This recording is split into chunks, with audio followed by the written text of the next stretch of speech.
कि क्या हमारी ग्रोथ हमेशा ग्लोबल ऑयल प्राइसेस का गुलाम रहेगी और हम इन एक्सटर्नल शॉक को कैसे न्यूट्रलाइज कर सकते हैं और कैसे आत्मनिर्भर बन सकते हैं। जो धुआं आज शहरों का दम घुट रहा है, वही पराली कल हमारे गाड़ियां चला सकती है। ये स्केल हो गया तो इंडिया इंपोर्टेड गैस के जाल से हमेशा के लिए निकल सकता है। वो कौन सी टेक्नोलॉजीज है जो इंडिया को एनर्जी सिक्योर बना सकती है।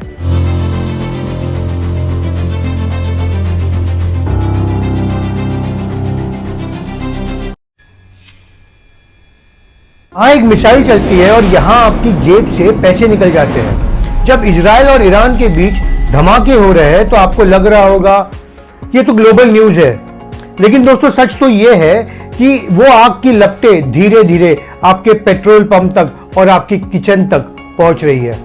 क्यों इंडिया हमेशा दूसरों के वॉर्स का इनडायरेक्ट बिल भरता रहेगा। दोस्तों बाकी चैनल्स आपको सिर्फ ये बताएंगे कि वहां क्या हो रहा है, लेकिन मुझे फर्क इससे पड़ता है कि भारत इस स्ट्रेटेजिक रिस्क के लिए कितना तैयार है और हम इन एक्सटर्नल शॉक को कैसे न्यूट्रलाइज कर सकते हैं और कैसे आत्मनिर्भर बन सकते हैं। दोस्तों आज का वीडियो इसी तैयारी के बारे में है। दोस्तों इस वीडियो को एंड तक जरूर देखिएगा, क्योंकि आज हम 3 फंडामेंटल सवालों का जवाब ढूंढेंगे। डिपेंडेंसी, हमारी एनर्जी डिपेंडेंसी की असली रियलिटी क्या है। ट्रैप, ये डिपेंडेंसी हमारे विकसित भारत के सपने को कैसे स्लो कर सकती है। और सॉल्यूशंस, वो कौन सी टेक्नोलॉजीज है जो इंडिया को एनर्जी सिक्योर बना सकती है। ये इस एनर्जी ट्रैप को समझने की शुरुआत करते हैं उस ग्लोबल चोक पॉइंट से जो हमारी इकोनॉमी की नब्ज को कंट्रोल करता है। ईरान और ओमान के बीच एक छोटा सा water route, the strait of Hormuz. Iran ने धमकी दी है कि यहां से गुजरने वाले हर शिप को टारगेट किया जाएगा और जला दिया जाएगा।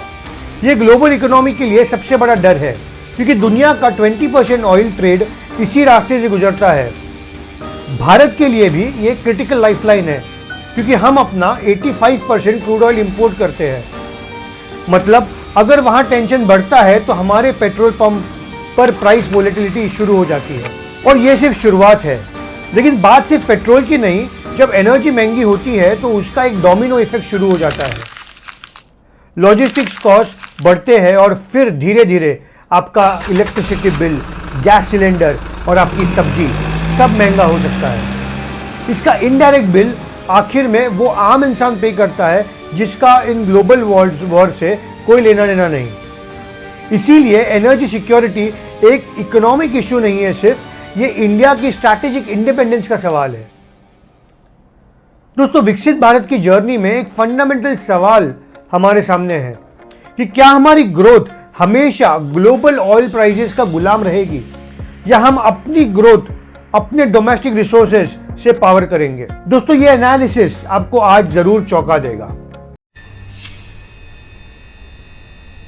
इंडिया आज दुनिया का 3rd लार्जेस्ट एनर्जी कंज्यूमर है और जैसे जैसे हम $30 ट्रिलियन इकोनॉमी की तरफ, विकसित भारत के तरफ बढ़ेंगे, हमारी एनर्जी डिमांड और तेजी से ग्रो होती रहेगी। लेकिन भारत की एनर्जी एक्चुअली आती कहां से है, इसे सिंपल तरीके से समझते हैं। इंडिया का एनर्जी मिक्स मेजर 4 पिलर्स पर टिका है। कोल, यह हमारी एनर्जी का बैकबोन है। हमारी 55% इलेक्ट्रिसिटी आज भी कोल से जनरेट होती है। ऑयल, इसका प्राइमरी यूज ट्रांसपोर्ट यानी कार्स, ट्रक्स, प्लेन, शिप्स और यहां तक कि आपकी कुकिंग गैस में जो एलपीजी यूज होता है वो भी ऑयल का हिस्सा है। इंडिया की टोटल एनर्जी में से इस ऑयल का हिस्सा 30% है। नेचुरल गैस, फर्टिलाइजर इंडस्ट्री और सिटी गैस नेटवर्क्स के लिए यह क्रिटिकल है। इसका शेयर लगभग 6% है। रिन्यूएबल्स, सोलर, विंड और हाइड्रो, इनका शेयर तेजी से बढ़ रहा है और ये आज लगभग 10% तक पहुंच चुका है। अब यहां स्ट्रक्चरल वल्नरेबिलिटी को समझिए। कोल और रिन्यूएबल्स ज्यादातर भारत के अंदर प्रोड्यूस होते हैं, लेकिन ऑयल, हम अपनी जरूरत का 85% ऑयल इंपोर्ट करते हैं। मतलब इंडिया की इकोनॉमिक ग्रोथ का एक बड़ा हिस्सा ग्लोबल ऑयल मार्केट्स और मिडिल ईस्ट की स्टेबिलिटी पर डिपेंडेंट है। इंडिया का एनर्जी इंपोर्ट बिल हर साल लगभग $150 to $200 बिलियन होता है। फाइनेंशियल टर्म्स में देखें तो एक बहुत बड़ी अपॉर्चुनिटी कॉस्ट है। ये वो कैपिटल है जिससे हम 10 नए बुलेट ट्रेन के प्रोजेक्ट्स या सैकड़ों नए एम्स हॉस्पिटल बना सकते हैं। जब ऑयल प्राइसेस स्पाइक करते हैं तो सिर्फ पेट्रोल महंगा नहीं होता, हमारा इन्फ्लेशन बढ़ता है और हमारा फिस्कल प्रेशर बढ़ता है, जिससे इकोनॉमिक प्लानिंग और मुश्किल हो जाती है। इसीलिए एनर्जी सिक्योरिटी का मतलब सिर्फ अवेलेबिलिटी नहीं है, इसका मतलब स्टेबिलिटी और अफोर्डेबिलिटी भी है। अब इसे सॉल्व कैसे करें?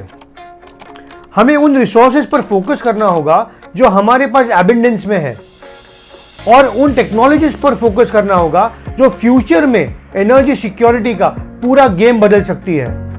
हमें दो चीजों की जरूरत है दोस्तों, एनर्जी ट्रांजिशन और एनर्जी डाइवर्सिफिकेशन, मतलब मल्टीपल सोर्सेज, मल्टीपल टेक्नोलॉजीज और मल्टीपल सप्लाई चेन्स। इंडिया के पास एसेट्स की कमी नहीं है। सनलाइट, भारत दुनिया का थर्ड लार्जेस्ट सोलर प्रोड्यूसर है।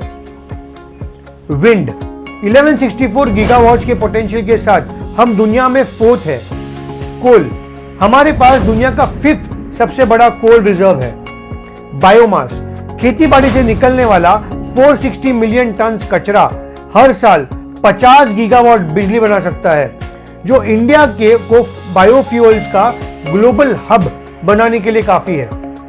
मतलब रिसोर्सेज की कमी नहीं है, चैलेंज है टेक्नोलॉजी और ट्रांजिशन का। चलो दोस्तों एक एक करके समझते हैं। इंडिया ने टारगेट लिया है कि 2030 तक हम 500 gigawatt non fossil capacity build करेंगे। इसका मतलब यह है कि हमारा पावर सेक्टर ज्यादातर सोलर, विंड, हाइड्रो और न्यूक्लियर पर टिका होगा। दोस्तों इंडिया दुनिया के सबसे सनी रीजन्स में आता है।